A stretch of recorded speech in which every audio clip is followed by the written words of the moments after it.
Good morning, I'm Niva Manu, and this is your morning news fix for Friday, 6th of October. In this update, a crackdown to ensure the country's drinking water supplies are up to standard. Water regulator Taumata Arowai has found 27 councils, affecting more than 310,000 people, are lacking sufficient protozoa barriers.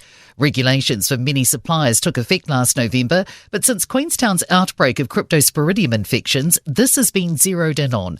Head of Regulatory Steve Taylor says they're considering what action will be taken if suppliers don't meet requirements by June. There are a number of options we can explore, so they range from enforceable undertaking, compliance orders, and at the harsher end of the scale to prosecution. An Auckland councillor says an attack at a dairy in New Windsor isn't something they're used to. A 24-year-old man's charged with wounding with intent to cause grievous bodily harm and resisting police. 2 people are in a stable condition in hospital with injuries. Police say members of the public who stepped in to stop yesterday morning's assault may well have saved one of their lives. Faux Ward councillor Kieran Leone says nothing like this has happened in the area for a very long time.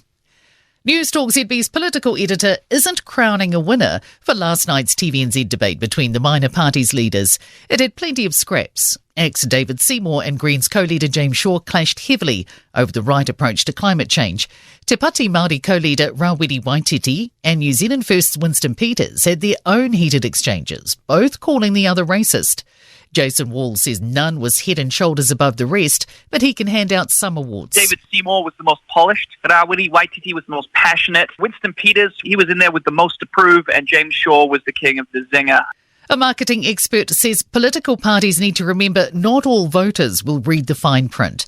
National is now on the defence over its tax policy after revelations just 3,000 households will reap $250 in tax relief a fortnight.